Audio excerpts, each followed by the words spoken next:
आप कहीं भी कुछ भी खरीदने जाते हैं, आप इजीली स्कैनर देखते हैं, अपना मोबाइल निकालते हैं और इस कोड को स्कैन करते हैं, अमाउंट भरते हैं, अपनी पिन देते हैं और पैसा उस व्यक्ति के पास पहुंच जाता है ना। बहुत इजी, बहुत ही आसान। लेकिन क्या आपने कभी सोचा है कि ये पैसा कहाँ जाता है, कैसे काम करता है, इसको अप्रूव कौन करता है और इतनी तेजी से ये कैसे काम कर सकता है? तो आज मैं आपको यूपीआई के अंदरूनी सिस्टम पूरा समझाऊंगी कि यूपीआई काम कैसे करता है। यूपीआई कोई ऐप नहीं है, कोई वैलेट नहीं है। यूपीआई एक पेमेंट सिस्टम है जिसका फुल फॉर्म है यूनिफाइड पेमेंट इंटरफेस और जिसे बनाया था एनपीसीएल ने, national payment corporation of India. Google पे, फोन पे, पेटीएम, भीम ये सिर्फ यूपीआई के एक दरवाजे की तरह काम करते हैं। असली पैसा असली बैंक में होता है, सामने वाले बैंक से कनेक्ट होता है और एनपीसीएल के जरिए सीधे बैंक अकाउंट में जाता है। तो जब पहली बार आप यूपीआई एक्टिवेट करते हैं तो आपको 4 चीजों की जरूरत पड़ती है। बैंक अकाउंट लिंकिंग, आपका मोबाइल नंबर आपके बैंक अकाउंट से वेरीफाई होता है। BPA, virtual payment address,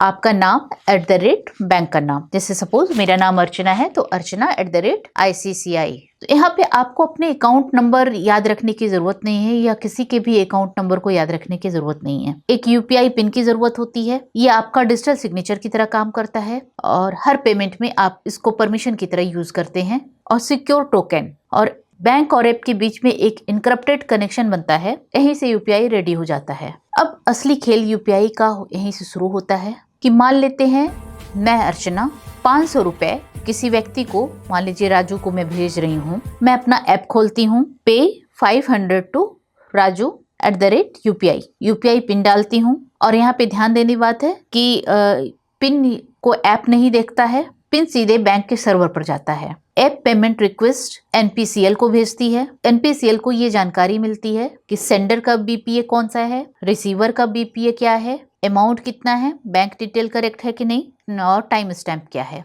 NPCL यहीं पे ट्रैफिक कंट्रोलर की तरह काम करती है। एनपीसीएल अर्चना के बैंक से पूछता है, यानी मेरे बैंक से पूछता है कि बैलेंस है नहीं, पिन सही है कि नहीं, अमाउंट एक्टिव है कि नहीं, अकाउंट एक्टिव है कि नहीं। अगर कोई भी जवाब नहीं में है तो ट्रांजेक्शन सीधे फेल। और अगर सेंडर बैंक ये कहता है कि हाँ 500 रुपए आप डेबिट कर सकते हैं, एनपीसीएल इंस्ट्रक्शन भेजता है 500 रुपए अर्चना के अकाउंट से डेबिट। रिसीवर बैंक, अब एनपीसीएल राजू के बैंक से पूछता है कि 500 रुपए क्रेडिट कर लो, रिसीवर बैंक 500 रुपए क्रेडिट कर लेता है अपने अकाउंट में। दोनों बैंक एनपीसीएल को मैसेज भेजते हैं, एनपीसीएल को सक्सेस मैसेज भेजते हैं। एनपीसीएल दोनों के ऐप पे कंफर्मेशन भेज देता है और इन सभी को ट्रांजैक्शन होने में मात्र 1 से 3 सेकेंड नॉर्मली लगते हैं। तो ये कभी सोचा है आपने कि पैसा बीच में रुकता क्यों नहीं? क्योंकि यूपीआई चलता है आईएमपीएस के रेल पे। IMPS immediate payment system, real time settlement जहाँ पे होता है, नो होल्डिंग अकाउंट होती है, नो वैलेट लेयर होती है, इसलिए पैसा कहीं अटकता नहीं। पर क्या यूपीआई सुरक्षित है? ये भी मन में सवाल उठता है। तो यूपीआई